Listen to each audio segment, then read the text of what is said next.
Welcome to Fatherhood, the Power of Presence podcast. I'm Neville F. Solomon, author of How to Sabotage Your Children. Every week, we explore practical ways to strengthen fathers, build healthier families, and leave a legacy that lasts. Thank you for joining me. Let's get started. Imagine your smartphone is showing like full bars. Oh, yeah. We all know that feeling. Right. You're connected to the network. The 5G icon is right there in the corner, but absolutely nothing will load. Nothing at all. You try to refresh, you try to download, and you're just staring at a spinning wheel. It's the worst. It really is. I mean, you are physically linked to the network, but no actual data is transferring. So welcome to this deep dive. Today, we're using that exact dynamic to explore a really silent, almost invisible issue affecting millions of families globally. Yeah, it's incredibly widespread. We're unpacking this phenomenon known as being present but absent. And we're drawing on some really fascinating research and materials about the power of presence in fatherhood. Right, because the reality is right now there are millions of fathers who have full physical bars in their living rooms, but no emotional data is actually transferring to their kids. Exactly. Yeah. And I think it's the perfect analogy because it just perfectly illustrates this illusion of connection we have. It totally does, Okay. because we tend to operate under this assumption that proximity is the same thing as presence. Like just being in the room is enough. Exactly. We think, I am occupying the same physical square footage as my family, therefore I am here. But presence isn't a GPS coordinate. No, it's not. It's an active cognitive state. It's measured strictly by connection. And the research we were looking at today makes a really sharp distinction between a father who physically abandons his family. Which is, a completely different, overt kind of trauma. Right, a completely different trauma. It separates that from the father who is, physically on the couch or sitting across the dinner table, but mentally just a million miles away. Yeah, the dad who is physically present but emotionally bankrupt. And before we talk about how to reboot this connection, I feel like we need to understand what this looks like in the wild. Oh, absolutely, because it's incredibly subtle. It is. We're talking about like driving your daughter to school, but spending every single red light scrolling through work emails. Or sitting down for a family dinner, but your brain is completely hijacked by some stressful meeting you have tomorrow morning. Right. And from the outside, anyone looking through the dining room window would just say, oh, look, a great dad having dinner with his kids. Right, checking all the boxes. But inside the home, something foundational is just missing. And it's that subtlety that makes it so insidious, really, because when a parent physically leaves, a child experiences a distinct event. Like a clear storyline. Yes, there is a clear narrative. But when a parent is physically there, yet emotionally vacant, the trauma is more like a slow drip. A slow drip? Wow. Yeah. And children are, they're highly attuned to cognitive load. Even if they can't articulate it. Exactly. They don't have the vocabulary to say, excuse me, my father is experiencing continuous partial attention, but they feel it. I definitely feel it. They notice when eye contact just vanishes during a story they're telling. They notice the rushed, clipped responses because dad just wants to get back to his laptop. Yeah, they absolutely know when they're competing with a piece of glowing glass for attention. Or when their profound excitement about, a drawing they just made is met with a distracted, flat, oh, that's nice, buddy. Ouch. Yeah, that hits hard. Okay, but I want to jump in here and play devil's advocate for a second. Sure, go for it. Because I can practically hear the collective sigh of stressed out parents listening right now. Oh, I'm sure they're feeling a bit attacked. Right. And isn't this just the reality of modern survival? Look at the ecosystem we live in today. It's intense. It's beyond intense. Right. Between brutal financial pressures, relentless career demands, the insane cost of housing, and just a work culture that demands 24/7 Slack availability. The always-on culture, yeah. Exactly. Is it actually physically possible to be emotionally on all the time? Aren't these fathers just trying to keep a roof over their heads? It's a really fair question. How does a dad reconcile the sheer exhaustion of providing with this demand for, hyper-presence? That is the exact friction point where so many parents live. And honestly, it is a completely valid defense. Okay, good. Yeah, the research actually validates that reality up front. We really have to separate intent from impact here. That's a good distinction. Because the vast majority of these fathers do not intend to be distant. There is no malice here at all. They aren't trying to ignore their kids. Not at all. they are carrying immense, often crushing, unseen burdens. The stress of modern provision is a very, very real force competing for their cognitive bandwidth. Definitely. But here is the pivot, and this is crucial. The psychological question isn't whether you are exhausted or busy. The question you have to answer is, when your child needs connection, are they getting your actual attention, or are they just getting whatever is left over? Man, that's an uncomfortable reality to face. Yeah, it really is. Giving them what's left over. It makes me think about how we allocate our energy, We give our screens and our bosses our prime cognitive hours, and then our family basically gets our absolute dregs. Precisely.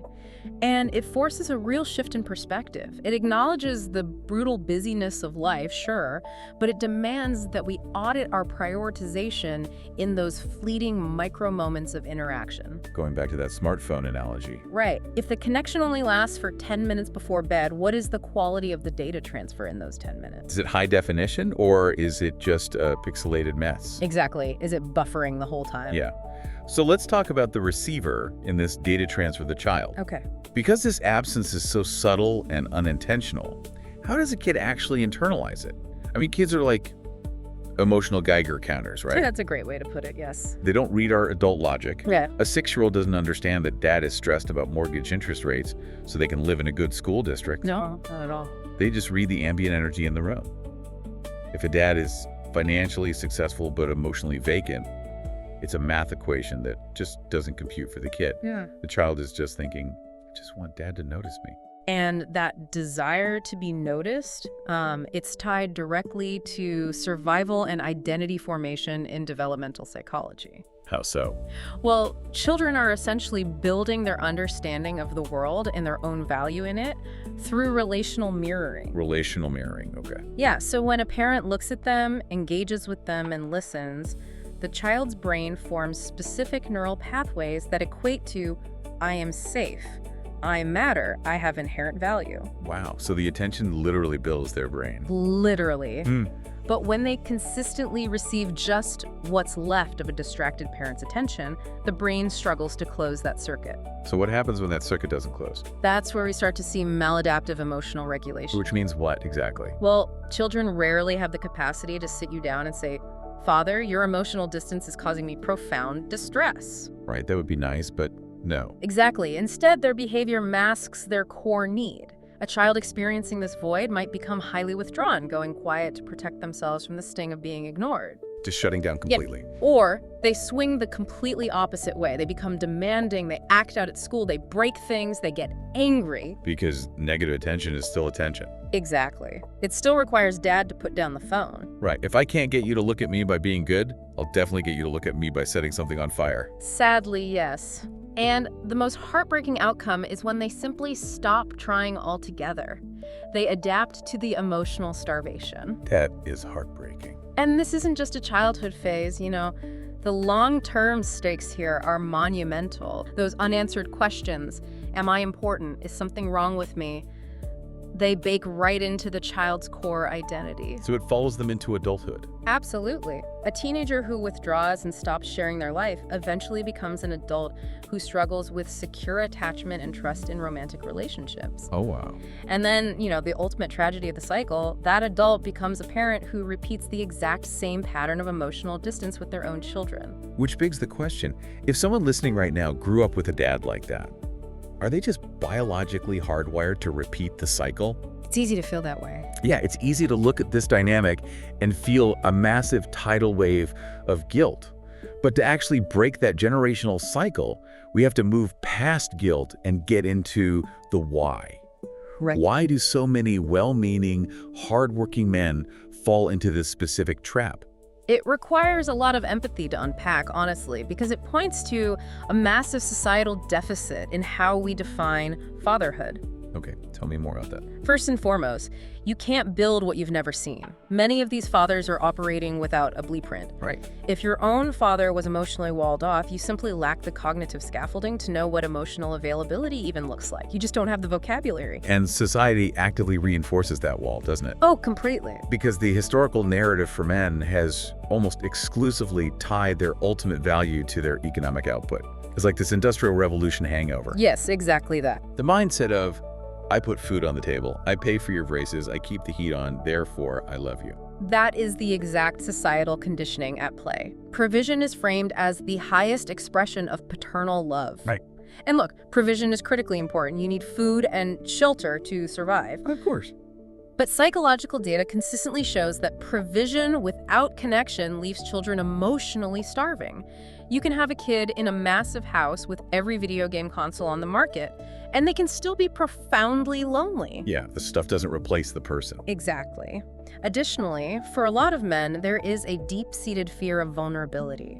Emotional conversations are, well, they're unpredictable. They're messy. Very messy. For a man who is used to controlling his environment at work, stepping into the illogical, emotional world of a child feels incredibly destabilizing. So they retreat to what they know. They retreat to the spreadsheet or the phone or the golf course. But this brings me back to my earlier question.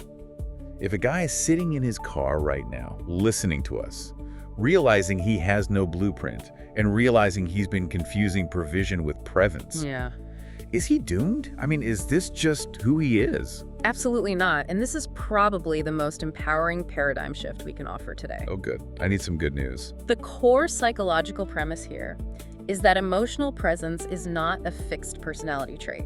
Wait, really? No, it is a learnable skill. A skill, like driving a manual car or learning to play tennis. Precisely. Thanks to neuroplasticity, your brain is completely capable of learning and reinforcing new behaviors at any age. That's why. You are not inherently hardwired for emotional absence. You might be severely out of practice, or maybe you never attended the training camp in the first place, but it is a muscle that can be built. So anyone could do this. Everyone can learn how to be present if they're willing to put in the reps. I absolutely love that framing. Because if it's a skill, that means we can train it. We can get better at it today. Exactly. And that brings us to the actual mechanics of doing this. Because the research we're looking at outlines a very practical, almost shockingly simple toolkit to move from being physically nearby to being intentionally present. Yes, it breaks it down beautifully. So let's walk through this remedy. The first tool is practicing active listening. Now, we've all heard that buzzword in corporate seminars, but what does it actually mean in the context of a family? In this context, active listening means overriding your brain's default settings. It means giving undivided attention, which means making sustained eye contact and refusing to interrupt. But the absolute hardest part, especially for fathers, is this. You have to actively suppress the urge to immediately solve the problem. Oh man, the fixer instinct. It is so strong. It is so ingrained. It's that classic engineer mindset. Like a kid comes to you and says, "Dad, my friends were mean to me at recess today." And the dad instantly drafts a 5-point strategic mitigation plan. Yep, let's fix this right now. Okay, here's what we do.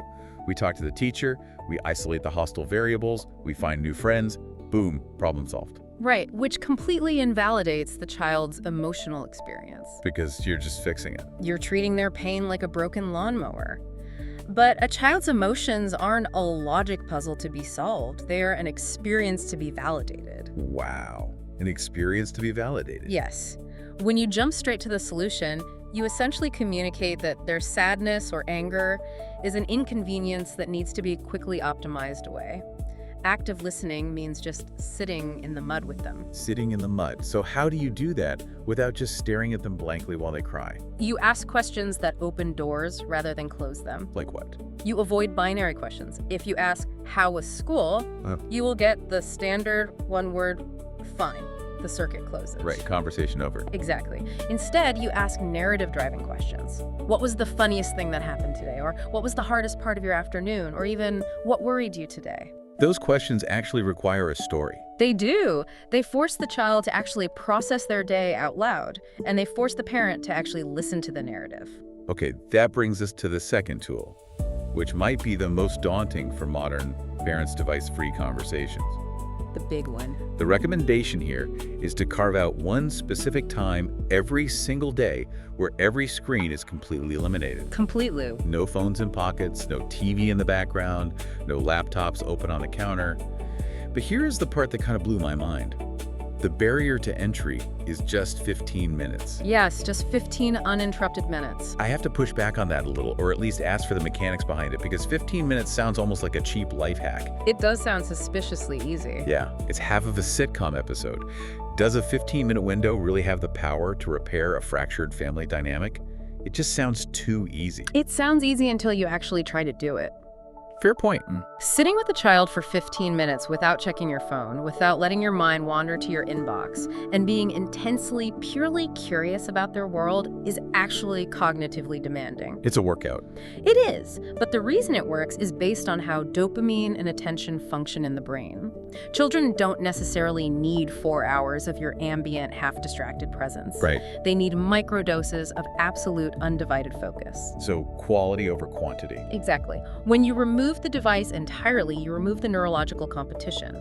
A phone on the table, even face down, signals to the child that they could be preempted at any moment by a buzz or a chime. Like they're constantly on standby. Right. By removing it, you are broadcasting a massive psychological signal. For these 15 minutes, you are the most important entity in my universe.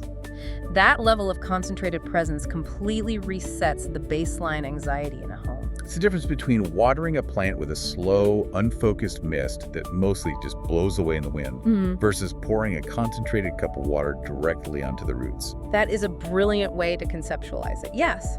And that leads perfectly into the third tool, which is engaging emotionally. Okay, what does that look like? This is really about the content of your communication, because so much of parenting just devolves into what we might call operational management. Oh yeah. Put your shoes on, brush your teeth, eat your broccoli, get in the car. You just become a drill sergeant. Exactly, it's entirely transactional. But emotional engagement requires shifting from instruction to affirmation. Affirmation. Yes, it means intentionally vocalizing a child's inherent value. Saying things like, I am so proud of the effort you put into that, or I really love just hanging out with you today. And using one of the most powerful phrases in the English language, tell me more. Tell me more. Yeah. It's so simple, but it completely validates whatever they're talking about. Even if it's like a 10-minute rant about a video game you don't understand at all. Exactly. You're not validating the video game, you're validating their excitement. I love that. Precisely. You are validating their internal world. And if we zoom out and connect these 3 daily practices, the active listening without fixing, the 15 minutes of device-free focus, and the emotional affirmation, we are really talking about the architecture of legacy. Legacy. That is a heavy word. We usually associate it with like trust funds or a family business. Sure. But in the realm of psychology, your legacy is simply the internal voice your child adopts when they grow up. Oh, wow. The way a parent speaks to a child becomes the child's inner monologue.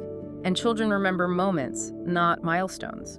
Yeah. They might not remember the expensive vacation you took them on when they were 7. They won't remember the brand of clothes you bought them. But they will absolutely remember the safety they felt during a quiet walk around the block. Yeah.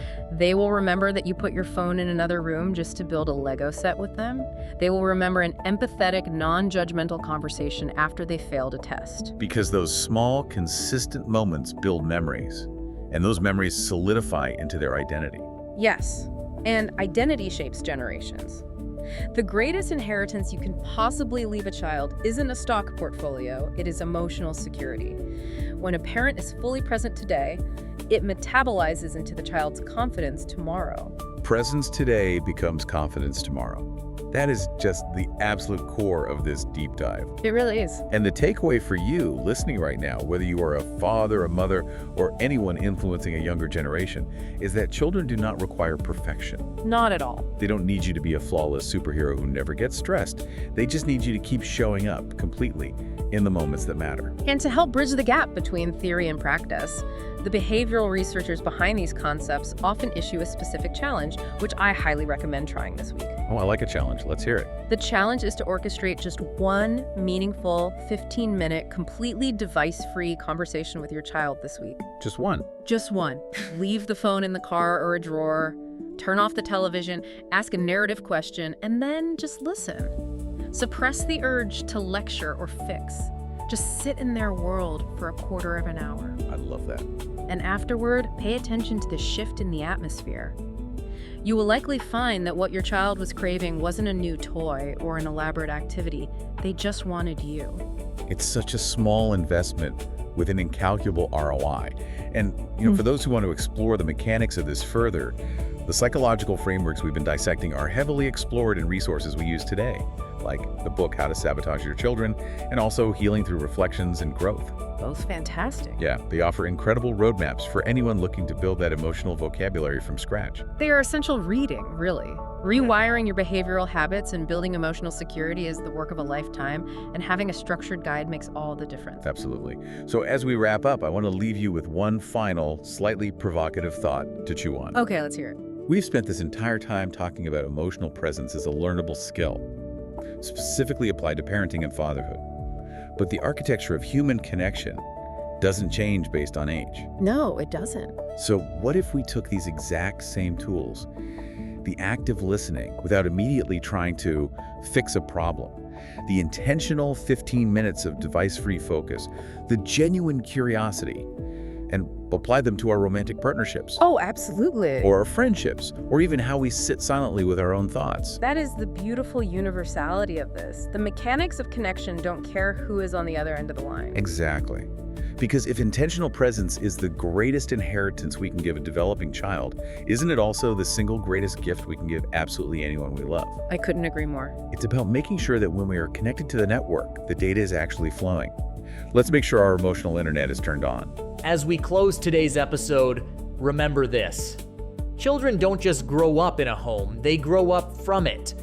If you'd like to learn more about my workshops, corporate wellness programs, church seminars, or order a copy of How to Sabotage Your Children, I'd love to connect with you. Contact me on +278 3417 0319. Until next time, I'm Neville F. Solomon, reminding you that fatherhood is more than provision. It is the power of presence. Take care, and I'll see you in the next episode.